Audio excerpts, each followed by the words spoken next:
Broadcasting live from Needle Verge Pathway on the plain of Zendikar, this is Tap Tap Concede. Welcome everybody to Tap Tap Concede. My name is Graham. Joining me is Nelson. Hi there. And Cameron. Huh? And today we are going to be talking about, well, that's an excellent question, and we'll get to it in a moment. But first, a reminder that this show is brought to you by you and your kind support of our Patreon at patreon.com/loadingreadyrun. And of course, as always, our friends at our wonderful sponsor, Card Kingdom. Check out cardkingdom.com/LRR for all of your card and kingdom needs. They are still shipping all over the world and doing a great and fast job doing so. Tell them Loading Ready Run sent me button, please, and they will give you a 1-inch button. And we are still rocking putting the woo in Wooburg. And there are some other good ones coming up, so you want to keep an eye out for those. I decided to switch the order of the Patreon and the Card Kingdom callouts for no reason other than my mouth just started moving and I was desperate to keep up. The spirit moved you. Yeah, exactly. That's how I make all kinds of decisions. I just follow whatever my lips decided. Yeah. Yeah, I mean, most of my important decisions in life have been made by refusing to shut up. Amen, brother. Yeah, like my mouth starts doing things and my brain is like, no. I was just like, what are we doing? Why am I saying these words? Guess I'm doing it in this order. All right, got to salvage this smoothly. Speaking of which, we are recording at a different time than usual. Obviously, this episode's coming out a few days later than normal. We're recording right after, not immediately after, but, within a couple hours after the end of the 2020 Magic Grand Finals. And congratulations to Austin Bursavich for winning after a very entertaining top 8. I was watching a lot of it today. And just before we started recording, I posed the question, what are the Grand Finals? Because I don't know. And as Cam pointed out, we're a Magic podcast. We should be knowledgeable in these things. But I realize that I don't actually understand the current organized play structure. Do either of you feel like you have a handle on how this all works? No, absolutely not. Yeah. Crick. Sorry, that's me trying to sound like a cricket, but I don't have like a soundboard button for it or anything. If you just adjust your chair, it might do that. Right. Yeah. There you go. Yeah. This is what you came for, everyone listening. It's the sound of Nelson's computer chair. Okay, I probably should feel the worst about this just because I'm kind of involved in organized play. I have judged several Grand Prix and PTQs. And I used to know basically like the entire kind of skeleton of organized play. Like I used to be a grinder myself, and I might try to grind into the Pro Tour scene again at sometime in the future. But there used to kind of be like one big event called a Pro Tour sometime after each set, ideally like 6 weeks. But sometimes it's less. It was kind of exciting when it was a little closer to the pre-release time. And then also every year there was Worlds and then the World Magic Cup. I believe that was kind of like the common thing. So one is a team event and one is individual. And like Worlds was an individual event where you played 3 different formats. And so I think this weekend's event kind of most closely mirrors that. Very small number of players invited. And the way they're invited is different than they used to be from Worlds. From Worlds, it was like there are a certain number of seats per country that could go. And there was like a team component as well as an individual component some years. So Magic Organized Play has changed a lot. Like the fact that we don't know or we're not familiar with it this year is not that different. Yeah, it's this year, obviously with like the pandemic and stuff, it's seemed to change even more. And the rise of Magic Arena and these Magic Arena events, it's been tough to catch up. Yeah, I sure as heck don't know how you need to get invited to go play at this tournament this weekend, but it was definitely to be at the tip top of Magic, playing excellence, right? Yeah, it was definitely great to watch. I'm just, it was the grand finals and I'm trying to determine the grand finals of what. That's it. There's no more games of Magic to be played. Actually, this is the final podcast because Magic is done now. It's the finals.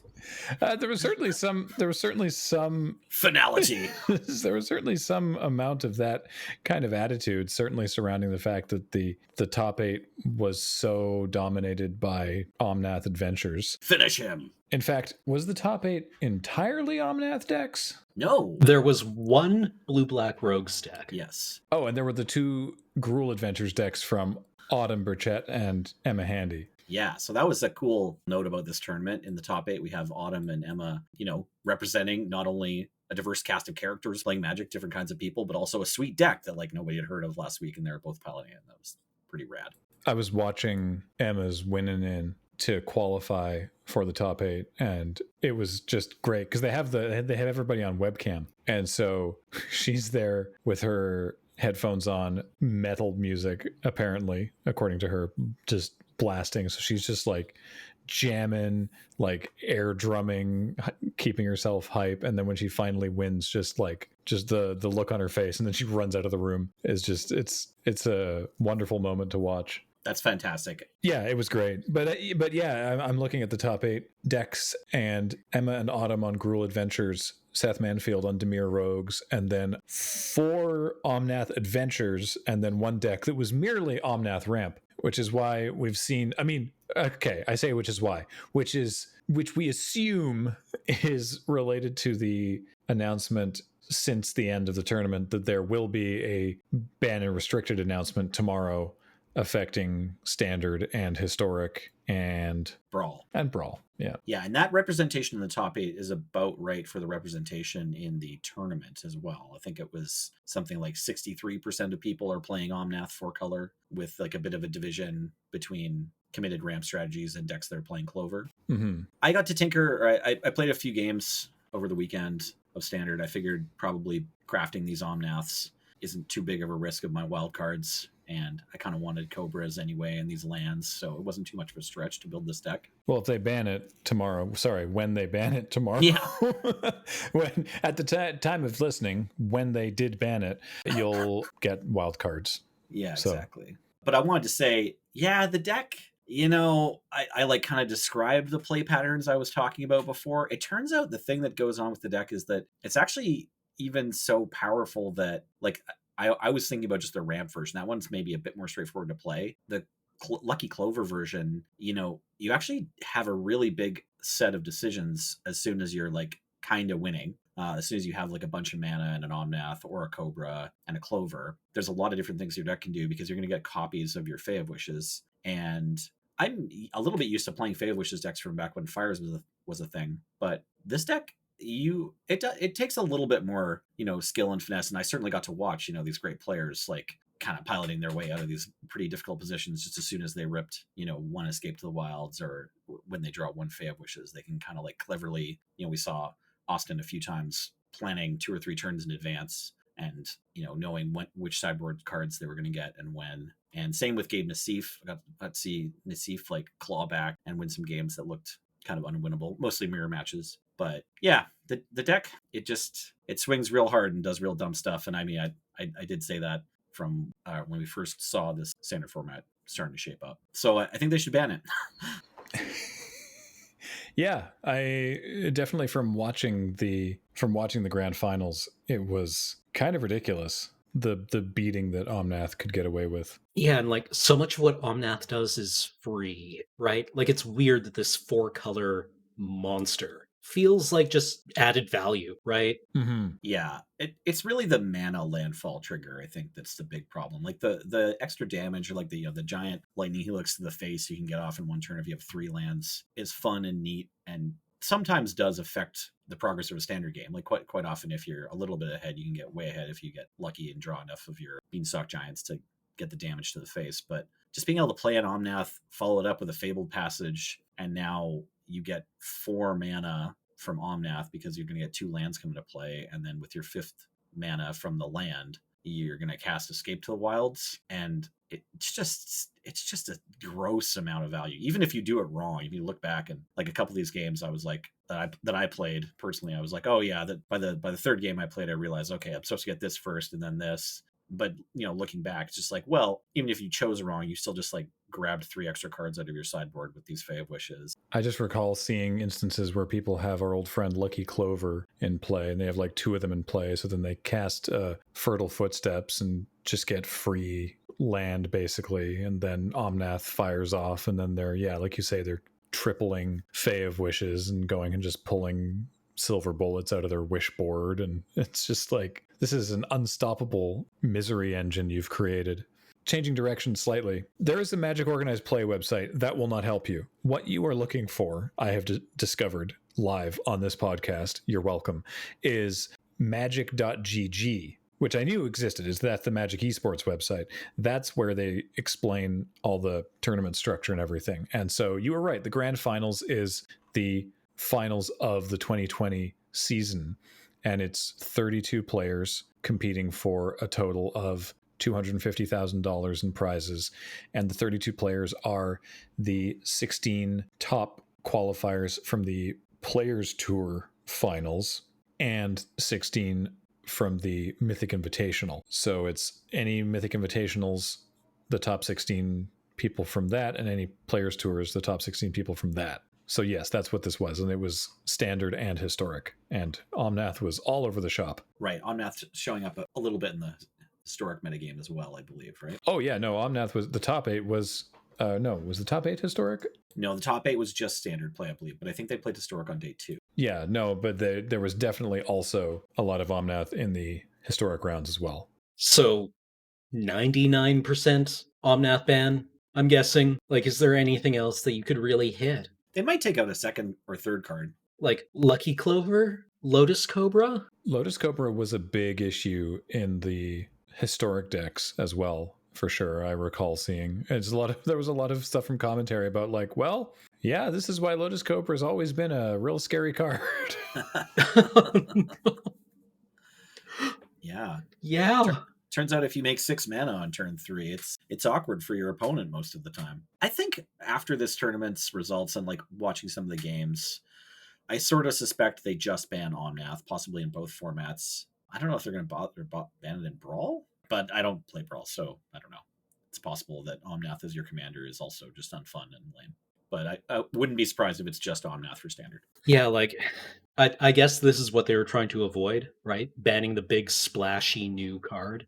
But I guess sometimes you just kind of have to pull that trigger, right? Nath gets taken out back behind the shed. Yeah, well, to their credit, like these large events where like various pro teams are going to be involved in trying to break the format, and they're being paid, they're being compensated to do it. They're really motivated to get out in front of the format. We do sometimes see like the first 3 weeks of standard, like looking at SCG results or like the first couple PTQs of a format or something. It seems like there's a deck that's way out in front and doing a lot better than the other decks, but then there's like a Japanese or a Czech or an American pro team that actually figures out another better deck that's well set up to beat the first deck. And then after the pro tour, the metagame just shifts everywhere because everyone learns about that new deck technology. And then when that doesn't happen, then at least organized play, Wizards R&D can say like, okay, so we do have to ban this card, but we were waiting until after this pro tour to do it. Right. They have a leg to stand on for the timing. It's not, the timing of it isn't that weird. Well, there's no other major tournament until December 6th, which is the Zendikar Rising Championship. So they're sort of, this seems like they're going back to how they used to name the Pro Tours, where it was Pro Tour name of most recent set. And then over the past couple of years, it's just been Mythic Invitational number, or right. Mythic Championship number, rather. And so, yeah, the Zendikar Rising Championship is going to be taking place on Arena. Yeah, so, I mean, last year we saw a bunch of events, both on Arena and then also in paper. And then this year it's like, well, we're not having any paper events. So they can maybe just plan next year. It's like all the big organized play, all the big money tournaments will probably just be on Arena in 2021. And so they don't have to have 6 events. Or I mean, they might still want to, but I wouldn't be surprised if next year's schedule is scaling back. There've probably been some announcements about that too that we're equally clued out about. Yeah, like a format with a wish board. I'm very enthusiastic about that, right? That's awesome. I love wish boards. Cards like Escape to the Wilds, extremely cool. Like weirdo adventure cards, also very cool, right? Like the interaction between adventures and Escape to the Wilds. That sounds wild. And then I just look at the standard environment and I'm like, no, I don't wanna. This standard environment could have used Thoughtseize or something. Like oftentimes there's a ramp deck that's approximately as consistent as this Omnath 4-color deck and approximately as powerful, but it's kept in check by like, some good counter spells or hand destruction. Yeah, like the problem is like the hand attack. Escape to the Wilds just kind of like no sirs it, right? You peel and Escape to the Wilds and well, yeah, noble effort. Yeah, that's fair. Noble effort, but it was all for naught. Yeah, the adventure cards and Escape to the Wilds are all pretty good against hand attack. It's true. It was funny watching, I think Marshall even said it in exactly these words, someone casting a Brazen Borrower from their Escape to the Wilds pile, or casting Petty Theft, I guess, thereby moving Brazen Borrower from one exile zone into a slightly different exile zone. Where it's like, no, these are the cards exiled by Escape to the Wilds. These are the cards that you cast as an adventure and can now cast as a creature. Yeah, I definitely made that mistake a couple times as I'm trying to figure this deck out, because you do just end up with a lot of adventure cards in exile for a long time, and then multiple Escape to the Wild sometimes over the course of turns. And so it's like the bookkeeping is actually kind of tricky. It'd be a little bit easier with paper cards, because you get your adventure card out and be like, okay, these ones are on an adventure, and then like make little zones. Like this is this turn's Escape to the Wilds. You know what would have gone really well right here? Devour. Yeah. Ooh. Just, the Eldrazi show up and the multiverse turns its tired eyes to you, Ulamog. Right? That would have been wild. That would have just been great, right? Like Escape to the Wilds, these 5 cards, and then they just all get eaten. No. Okay, you're saying Devour, but I believe you mean Process. Process, yes. Yeah. Devour was the one that just exiled the top card, right? No, that's Ingest. Ingest. Right, Devour's from Shards of Alara? You sacrifice your creatures to make your new creature bigger. Oh, yeah, that's right. Yeah. I knew what you meant when you said Devour, but I was also like, isn't there some kind of dragon that like eats goblins? Why am I thinking of that? Yeah, no, fair enough. Anyway, processing would have been great. It would have done stone nothing, right? It would absolutely ineffective. But a man can dream. I like it. It's a rich dream. So the weekend that we're recording this is Canadian Thanksgiving, or as we know it here, Thanksgiving. And so we decided that the back half of the episode, we'd have a little bit more fun with it. And we'd start by talking about things in Magic that we are thankful for. Because, last week's episode was just by its very nature a little negative, which is fine. But it wasn't necessarily enjoyable. So we figured, why not talk about some of the things that we do like in Magic? Would either of you like to start us off? I can start. Yeah. It might be a little self-referential and might seem self-serving, but I'm really grateful for Twitch TV or, whatever other platform you stream Magic on. I just like to be able to tune in to my friends and, acquaintances, the cool people I've met through judging and through working with LRR and getting to watch them. It's been helpful for me to kind of feel connected, even if I'm not necessarily interacting, just watching and listening to people's voices helped me a little bit with my sanity. So thank you, streamers and content creators. Your work is helpful to me. And also triomes. Triomes are great. You can fetch for them. Compelling. Love it. I also would like to express a large amount of gratitude for all the friends that I've met through Magic, mainly because they're also interesting people who don't all do Magic things, right? Like, one of my favorite experiences is meeting somebody who's really good at something and finding all the other things that they're good at as well, and what goes into making a well-rounded person, and how skills or talents from one sphere move into the other. Oh, it's wonderful, right? Like, you just get reminded of how great people can be, right? What intensely powerful a thing it is to be a human being. I'm also just very grateful for a standard environment, hopefully, that allow me to play a wishboard. Have I talked about that? This is so cool. It makes me so happy just being able to get your silver bullet, right? Especially with Escape to the Wilds. I think I'm going to try playing this standard environment once Omnath is gone, right? Because Omnath just seems good. And what I really want to do is nothing until somebody kills me. But I wanted to take just a little bit longer than Omnath currently allows for. Yeah, awesome. I just want to sneak in before Omnath was printed, there was Teamer Adventures, which does just operate with the Wishboard too, and this was after Fires was banned. So Fae of Wishes has been a real card in Standard a bunch, and Teamer Adventures wasn't super popular, but I think Luis Salvato kept playing it the whole time. Yeah, no, deck looks sweet. Let's make it happen. Bring back Teamer Adventures.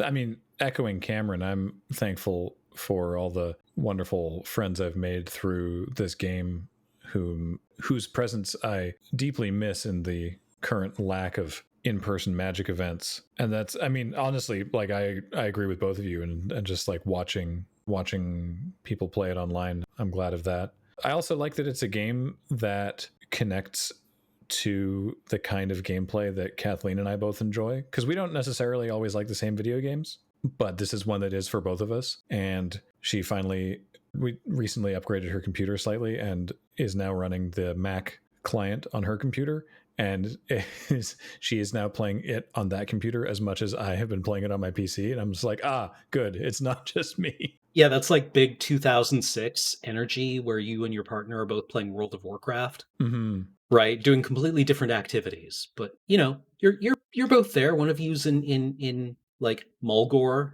and the other one's in like leveling an alt somewhere. I don't know, pick a zone. But yeah, Family who tilts together stays together.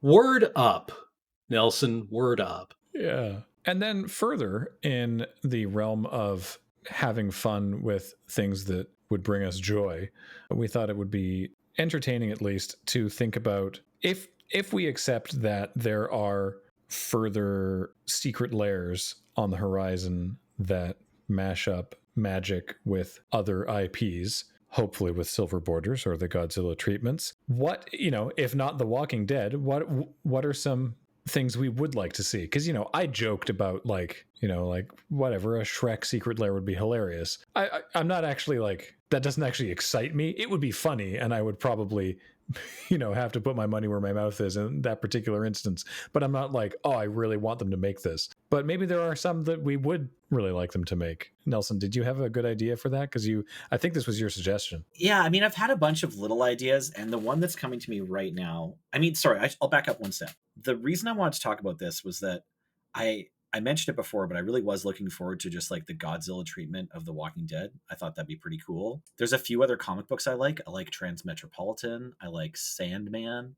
I like Fables. That could be a good one, but I would prefer the Godzilla treatment. I'll get more use out of the cards if they're black bordered, but I sort of, dislike that. Like if I buy this card off a secret lair and then I'm playing with it, somebody else doesn't necessarily get to play it because they only have access to booster packs or whatever. But anyways, so we've had silver bordered My Little Pony cards, obviously My Little Pony owned by Hasbro. And I recently watched the new My Little Pony movie about 18 times, not because it's good, but just because I'm trapped.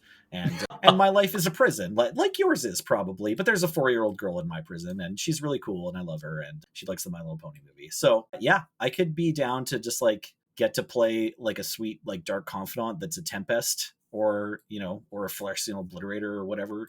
There's some pirates in My Little Pony, so that's one of the ones I'm hoping for. I have 2 words for you: Warhammer. Oh. I kind of guessed you were going to be going towards the Warhammer. I mean, like, never happening. Let's get this out of the way right now. There's nothing that is never happening more than this. Like, I mean... And it's definitely on Games Workshop end that this is not happening. Probably, but, like, I mean, you're going to have Superman in the new Avengers movie before you get the Warhammer Magic crossover, right? You could probably get one of those clickbaity YouTube movies with Elsa, Spider-Man, and the Joker cleared before anybody would sign on the dotted line for Warhammer Magic cards. Holy crap. But could you imagine, like, I'm going to guess 3-color Archaon, like Grixis. He's probably like an 8/8 with trample and double strike and casts for 17 mana or something. And then when he lands, he just brings about the end times. There's just so many great characters in Warhammer, and they're all messes. I think the Magic community would really gel with many of the characters in the old world, even though the old world is gone now and has been replaced with the realms of Sigmar. But they're still around, right? You still have Teclis. You still have Marathi. That they all hang out. They have fun. There's probably shippers. That's probably not good. But they're probably out there. And then there's like lots of big monsters and great heroes and interesting spells, right? Like you get old high magic spells in there. Like I'd love to see what a Hand of Glory did in Magic the Gathering, right? Or a Fiery Convocation. There's lots of old and interesting artifacts. It's just full of good fun. It's just full of good fun, right? What would an ogre's mechanic be? They mainly eat people. Maybe they would have devour. Maybe that's what I've been. Sacrifice, : Yeah, well, almost literally. Um, Oh Lord. I would have a very hard time coming up with like just 5 cards to put in the Warhammer Secret Lair.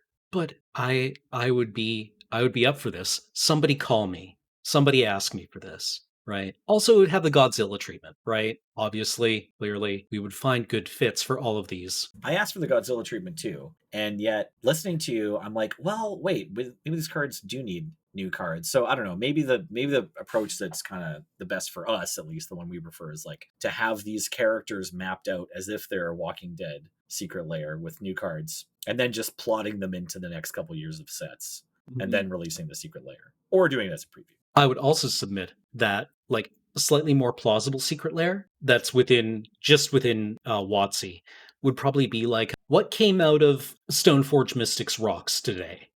Right? Like I think that would be a fun little Secret Lair. Yeah. You know, it's Chite. That would be your big one, I'm assuming. And Sophie, yeah. Like all the Batterskull? Sure, why not? Batterskull can't be that much anymore. I like that. Yeah, I think that would be a cute little one. But then, like, the Secret Lair also includes, like, Nekote or Bonesaw or something, where it's like, oh, yeah. Sometimes... this is all we got this time. Yeah, exactly. Like, somebody walked by too heavily while, you know, the rocks were baking, and out came Bonesaw, right? And Stoneforge Mystic just looks darkly at you, like, yeah, you ruined my baking. But, you know, sometimes Bonesaw has a friend. Sometimes you gotta strap on trusty machete and get in there. Yeah, the only problem with putting Bonesaw into the Stoneforge Mystic Secret Lair is that then you have the Bonesaw that's also going to be in the Daredevil Secret Lair. Yeah. Well, I mean, you could turn up in multiple places. I guess it's fine. How about you, Graham? Do you have a dream Secret Lair on the horizon? Favorite IP that you want to see connected to Magic?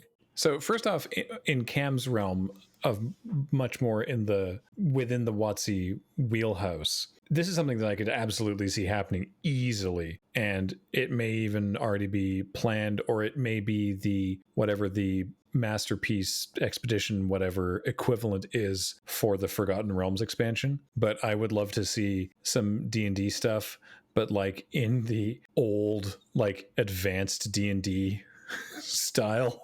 Ooh. Like look like the covers of the old modules that are just like call the Hildebrandt brothers. Yeah, exactly. But in terms of like something outside the magic sphere, this is, I think, as equally unlikely to happen as anything involving Warhammer. And it's also just like really obvious. I'm not remotely the first person to think of it. I've seen altars and proxies in this realm, but just like the world of Studio Ghibli would be so, I mean, the art's there, you know, just make amazing lands that are just like the untouched backdrops, right? Like they're already hand painted gorgeous art, you know. If you do it silver border, you could have a land that transforms into a vehicle for Howl's Moving Castle. I would love to get a God Warrior, like the decaying God Warrior from Nausicaa. Holy that hell. Just like ETBs as it's a creature wrath of God, right? you just erase sorcery and replace with creature construct. So it enters and then destroys itself and everything else. Yeah. Flavorful. I love it. Legendary land, Laputa. I mean, honestly, like a lot of the creatures from the Studio Ghibli, just would find them on Lorwyn anyway. When they all make food when they enter. So much food. And you would have Ghibli food. Oh, that would rule. That's so good. It's an entire Secret Lair of just food tokens, but they're all from Studio Ghibli films. Like the frying eggs from Howl's Moving Castle. Yeah. I could just watch that, right? Like, oh man. Sometimes, you know, you're having a rough day and you just open up that animated GIF of the frying bacon and eggs from Howl's Moving Castle and just feel all right again after a little while. Also, you could also get a card that is an A6 M2 or M5, a Mitsubishi A60 fighter from The Wind Rises. Oh, hell yeah. Oh, yeah. Through 1, it would just be a 2/1 for 2. You know, long range air superiority fighter. Yeah. Event. your family is moving to a new city because your dad got a new job and you don't know anyone and it's scary. This is some sort of like sorcery where like a creature, gets exiled, but then they come back with a +1/+1 counter or something. Yeah, that would be That's fun. just like a common theme in a bunch of them where it's like the beginning of the movie. It's like, oh, we're moving. I just want to see like Totoro or No Face, just any number of terrific characters. I imagine a lot of transform cards because there's a lot of characters, not just creatures, some of the human characters too, who do not end the movie the way they started in very obvious physical ways. Yeah. Oh wow, what a fertile environment for card design. Sagas could be good too. Get a bunch of good sagas. Oh yeah. Mm-hmm. Going back to the D&D one, I've made this joke a lot before, but yeah, like just call the Secret Lair like 32 short films about Elminster. Nice. Yeah. Right. It's just like the stack of cards that everyone around the offices has been making for the last couple of years. Does anyone have any ideas for D&D cards? And somebody just drops a stack of index cards, right? Do I thought you'd never ask. I'm also really hoping that in the D&D set, they're going to bring back the trap mechanic. I know traps in Magic, like from the original Zendikar, were a little bit fraught, but playing around, like getting ready for traps is like a big part of my excitement when I'm going to go play Dungeons and Dragons. The biggest part, of course, is just like hanging out with your friends and trying to make each other laugh. But then when you're dungeoning, I'm usually more worried about traps than I am about monsters. They need one trap card that's just the Orb of Annihilation from the Tomb of Horrors, and it just sits there on the table, and your opponent actually has to deliberately activate it. Right? You know it's there. They know it's there. Yeah. It's like, what does it do? It destroys whatever it is. It exiles it. It's gone forever. Why would I ever do that? Well, it could lead to treasure. Will it? Absolutely not. Those words aren't on the card, but it could. It could be a portal somewhere. And like a single bead of sweat just starts forming on your opponent's brow until they finally decide to activate it. The creature they threw into it gets exiled, and you're like, what happens? Nothing. I'm just realizing now that I want an entire silver bordered companion set to the D&D set that's coming out. Yeah, basically. There's a lot of cultural inertia behind D&D that's they're finally breaking that wall down. Like the way I would see the Orb of Annihilation working is it just exiles any creature with haste. This would be it. It would be an enchantment, any creature with haste, and it gets exiled when it enters the battlefield. Yeah. Orb of Annihilation. I like that this feels like a 1994 design. Yeah, absolutely. Right. These are cards from Fallen Empires, dude. We're two peas in a pod here. Absolutely. It would cost 7 mana. It would have to. Do you think this is back to Earth. Do you think that they'll it's so weird to me that they are like, hey, we're doing Forgotten Realms. It's a D&D set. By the way, there's a D&D mechanic in Zendikar Rising. Obviously, we have another set between these two, but you got to assume that Party comes back in Forgotten Realms. I would assume Party comes back and Adventures comes back. Ooh, I could see that. Right. Maybe. Right? That makes sense too. It seems like a slam dunk to me, right? That clearly, like, what do you do in D&D? You go on adventures. We have this mechanic that we already made. What a coincidence. We should put those two together. And then you get a third one, which is probably like, I don't know, something that encourages murdering people for their money, right? Like when this creature dies, it leaves behind a treasure, right? Yeah. Like that was such a weird experience the first time I played D&D, where we killed a bunch of monsters and then everyone was like, I go and loot the bodies. And I'm like, wait, what? That's horrifying. No, we go and rummage through their pockets looking for loose change. Yeah. Laugh with your friends and learn that they are all terrible people. Yeah, it turns out that pack of goblins had like 34 gold, which is several years' pay for a farmer, I think. I don't know why they didn't just buy a house with it, but, maybe they were on their way to the bank. I'm going to be a little bit surprised if either of these mechanics come back. I assumed that when Party was previewed with Zendikar, that there would be important characters that you would want to have in any deck that was playing the party cards that are going to come out in the Forgotten Realms set. Like some of the cards from Zendikar that care about Party will get better after Forgotten Realms, but it just seems unusual for Magic design to break out the same mechanics set after set, unless it's like a continuous block. But yeah, they're definitely on theme. definitely on theme. Yeah, it's a little close, I guess. I mean, in the first Zendikar, they had quests, and because it was meant to be like, adventure world, it was like, this is the D&D world, so we have these quests. But that was a very like subtle reference, if anything. But Party is just so explicitly like, this is Dungeons and Dragons, everybody. Well, everybody, I think that will do it for the Thanksgiving Ours Not Yours edition of Tap Tap Concede. Big asterisk, unless you live in Canada, obviously. And yeah, hope you enjoyed it. Hope we were able to answer some questions. If not for you, at least for ourselves. We have a better idea of what the grand finals was. So, there's that. And it was nice talking about some fun things as well. Next week, obviously, we will know what the bans were, and we can talk about how they banned Omnath.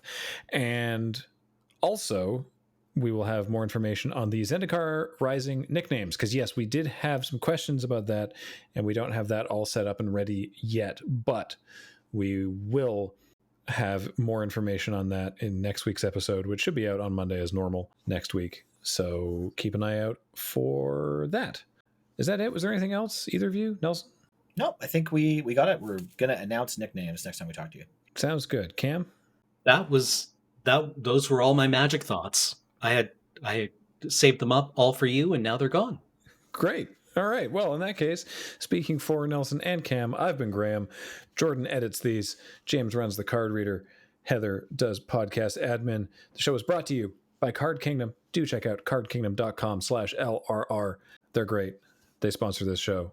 They help keep everything going, and we appreciate it. And also, everything is continued to be kept going by you and your kind support of our Patreon at patreon.com/loadingreadyrun. Until next time, goodbye. Happy Thanksgiving. Bye.